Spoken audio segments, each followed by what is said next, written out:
Daftar pembunuhan yang diperintahkan atau didukung oleh Muhammad dari Wiki Islam, sumber online tentang Islam. Si sastra Sirah Maghazi, literatur biografi paling awal yang diproduksi oleh tradisi Arab, menggambarkan Muhammad sebagai panglima perang dan state builder par excellence. Meskipun itu menggambarkan dia kadang-kadang menunjukkan belas kasihan kepada lawan-lawannya, sama seringnya jika tidak lebih dari itu menggambarkan dia sebagai memerintahkan pembunuhan pelanggar lagi hukum ilahi, musuh politik dan agama, musuh pribadi atau ancaman terhadap orangnya, dan penyair yang mengolok-olok dia. Penulis biografi paling awal seperti Ibn Ishaq cukup rinci dalam menunjukkan bagaimana Nabi tidak menderita puisi terhadapnya dan membuat titik memerintahkan pembunuhan penyair tersebut. Seperti halnya literatur Sirah Maghazi lainnya, banyak pertanyaan tetap ada tentang keandalan akun-akun ini dari perspektif seperti yang sebenarnya terjadi. Apa yang tidak diragukan lagi, meskipun adalah otoritas ini memegang dalam tradisi Islam. Narasi-narasi ini, yang diambil bersama-sama sebagai sirah, membentuk sumber biografi yang paling otoritatif bagi umat Islam tentang kehidupan Nabi. Presentasi mereka tentang dia sebagai panglima perang yang memerintahkan eksekusi begitu banyak musuh politik dan agamanya sehingga membawa dampak yang cukup besar pada citra yang dimiliki umat Islam tentang Muhammad ibn Abdullah sebagai uswah hasanah, orang yang sempurna dan pendiri agama mereka, agama besar dan wahyu terakhir oleh Allah, Tuhan, kepada umat manusia. Pandangan beasiswa modern. Biasanya, para sarjana akademis memiliki keraguan tentang keandalan literatur Sirah dan akun Maghaz, serangan,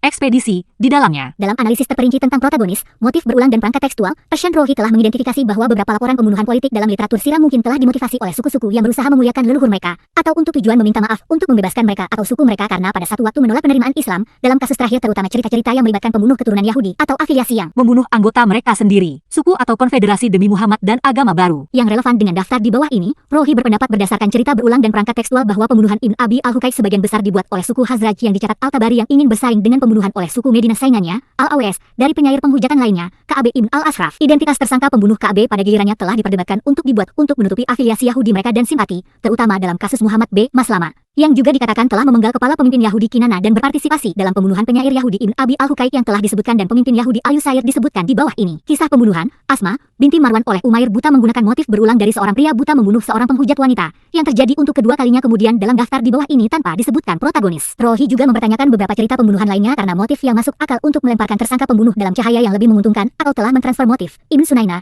bagian dari tren untuk memuliakan pembunuhnya yang disinggung, Muhaisa, Amr ibn Jihash, pembunuh bayaran itu diduga disewa oleh sepupunya Ibn Yamin, yang di tempat lain dilaporkan telah menyesalkan pembunuhan Ka'ab ibn al-Ashraf, Al-Yusair ibn Rizam dan Khalid ibn Sufyan, yang dugaan pembunuhannya oleh Unais mencakup sejumlah motif cerita yang dapat dipindah tangankan. Mengenai cerita secara keseluruhan, pandangan Rohi adalah bahwa, jika kita cenderung tidak pergi sejauh menolak mereka sebagai penemuan mantan nihilo, mungkin aman setidaknya untuk memegang pandangan agnostik mengenai historisitas mereka, dan bahwa akan bijaksana untuk tidak menerima pada nilai nominal, gambar yang digambarkan dalam sirah. Di sisi lain, sementara Rohi membayangkan bahwa di atas adalah puncak gunung es, dalam hal topo sastra, motif atau formula yang dapat dipindah tangankan, yang digunakan dalam sirah, para kritikus akan melihat bahwa daftar pembunuhan di halaman ini jauh lebih bervariasi dan luas daripada beberapa kasus yang ia mampu mengidentifikasi alasan spesifik untuk kecurigaan. Daftar pembunuhan. Daftar pembunuhan berikut kira-kira dalam urutan kronologis. Nama-nama dalam huruf tebal menunjukkan bahwa satu-satunya alasan mengapa sumber-sumber menunjukkan Muhammad ingin mereka dibunuh atau diancam dengan kematian adalah karena mereka telah mengejek, menghina, atau meragukannya, atau untuk memeras keuntungan ekonomi, atau untuk menghancurkan penyembahan berhala atau nabi saingan. Semua orang lain mungkin telah dibunuh karena alasan tambahan seperti berpose atau menghasut ancaman fisik,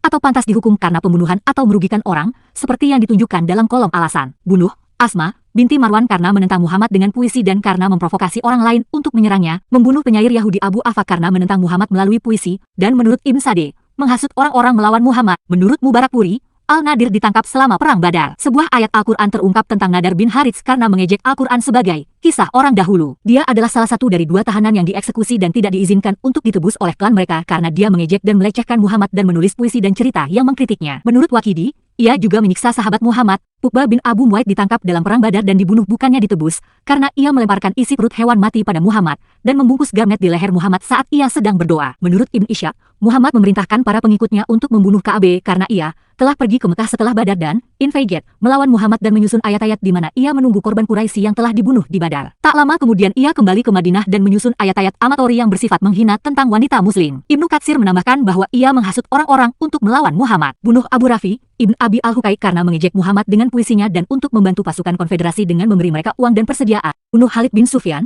karena ada laporan bahwa ia menganggap serangan terhadap Madinah dan bahwa ia menghasut orang-orang di Nahla atau Uranah untuk melawan muslim, memenggal kepala Abu Azah, Amr bin Abd Allah al-Jumahi karena ia adalah tawanan perang yang ditangkap selama invasi Hamra al-Asad yang dilepaskan Muhammad sekali, tetapi ia mengangkat senjata melawannya lagi. Membunuh Muawiyah bin al-Mughirah karena ia dituduh oleh Muhammad sebagai mata-mata. Dia pergi ke Utsman, sepupunya, untuk berlindung, dan Utsman mengatur untuk kembali ke Mekah, tetapi dia tinggal terlalu lama di Madinah. Setelah Muhammad mendengar dia masih di Madinah, dia memerintahkan kematiannya. Bunuh Al-Harits bin Suwaid karena menurut beberapa tradisi Islam, Allah mengungkapkan Al-Quran 3:86-8 yang menunjukkan bahwa mereka yang menolak Islam setelah menerimanya harus dihukum. Al-Harits bin Suwaid adalah seorang muslim yang bertempur dalam pertempuran Uhud dan membunuh beberapa muslim. Ia kemudian bergabung dengan Quraisy dan meninggalkan Islam. Setelah diancam dengan ayat-ayat itu, Al-Harits mengirim saudaranya kepada Muhammad untuk meminta pengampunannya. Menurut Ibnu Katsir dan Ibnu Ishaq, Muhammad berkata kepada Yamin bin Umair tentang Amr bin Jash, "Pernahkah Anda melihat cara sepupu Anda memperlakukan saya dan apa yang dia usulkan untuk dilakukan?" Muhammad menuduhnya mencoba membunuhnya. Amr bin Umayyah Al-Damri dikirim untuk membunuh Abu Sufyan,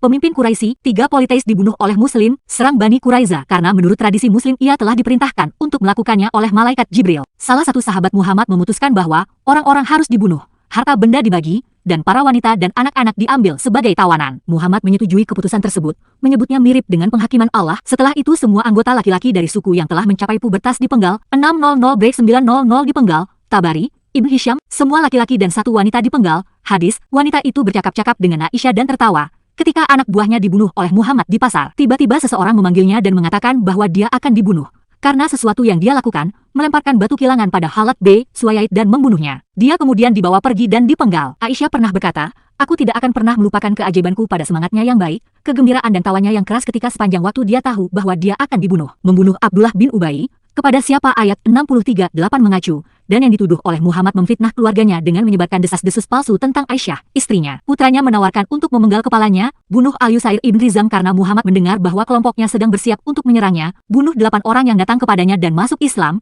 tetapi kemudian murtad. Membunuh seorang muslim dan pergi dengan unta Muhammad. 30 dibunuh oleh muslim, 1 tewas non-muslim, 8 disiksa sampai mati. Menyiksa Kinana ibn Al-Rabi untuk menemukan lokasi harta yang diduga tersembunyi dari Banu Nadir. Kinana ibn Al-Rabi ibn Abu Al-Hukaik dipenggal setelah disiksa dengan api untuk membunuh Rifa'ah bin Qais, karena Muhammad mendengar mereka diduga menarik orang-orang Qais untuk melawannya. 1 dipenggal, 4 wanita ditangkap oleh muslim. Membunuh Abdullah bin Hatal karena membunuh seorang budak dan melarikan diri, juga dan untuk membaca puisi menghina Muhammad. 2 muslim mengeksekusinya setelah menemukan dia bersembunyi di bawah tirai Ka'bah. Bunuh Fartana, seorang budak perempuan Abdullah bin Hatal, karena ia biasa menyanyikan lagu-lagu satir tentang Muhammad. Bunuh Quraibah, seorang gadis budak Abdullah bin Hatal, karena ia biasa menyanyikan lagu-lagu satir tentang Muhammad. Ketika putri-putri Muhammad melarikan diri dari Madinah, ia menikam unta-unta mereka, menyebabkan luka-luka. Dia adalah seorang penyair yang mempermalukan dan melecehkan Islam. Mikyas membunuh seorang muslim yang secara tidak sengaja membunuh saudaranya dan melarikan diri ke Mekah dan menjadi murtad dengan merangkul politeisme. Ibn Ishaq mengatakan Muhammad memerintahkan Sarah dibunuh karena dia telah menghinanya di Mekah. 94-91. Bunuh Harits ibn Hisham, alasan yang tidak diketahui, meskipun ia termasuk di antara mereka yang berperang melawan kaum muslimin dalam pertempuran Uhud. Bunuh Zubair bin Abi Umayyah, alasan yang tidak diketahui, Muhammad mengirim seorang utusan ke Yaman yang menginstruksikan agar Al-Aswad Al-Ansi jangan dikelirukan dengan Habar Al-Aswad, harus dibunuh karena dia adalah nabi palsu dan pembohong. Al-Baladhuri melaporkan bahwa Al-Aswad adalah seorang nabi palsu dan menolak undangan Muhammad untuk menerima Islam. Bunuh Ikrimah bin Abu Jahal, karena dia memusuhi Muhammad seperti ayahnya Abu Jahal. Bunuh Wahsy ibn Harb, karena membunuh paman Muhammad selama pertempuran Uhud. Membunuh Ka'ab ibn Zuhair ibn Abi Sulama karena menulis puisi satir tentang Muhammad. Salah satu puisinya yang dicatat oleh Ibnu Ishaq termasuk kalimat, "Saya diberitahu bahwa Rasulullah mengancam saya dengan kematian, tetapi dengan Rasul Allah saya memiliki harapan untuk menemukan pengampunan." Untuk mengejek Muhammad melalui puisi. Bunuh Abdullah bin Zibara, karena menulis puisi menghina tentang Muhammad. Bunuh Hubairah, sepupu Al-Zibara, karena mengejek Muhammad melalui puisi. Bunuh Hind binti Utbah, istri Abu Sufyan, karena memotong hati paman Muhammad Hamzah setelah dia meninggal selama pertempuran Uhud. Serang kepala Duma untuk jizyah dan barang rampasan. Bunuh Umayyah bin Khalaf, alasan Muhammad tidak diketahui, tapi Bilal ingin membunuhnya karena menyiksanya.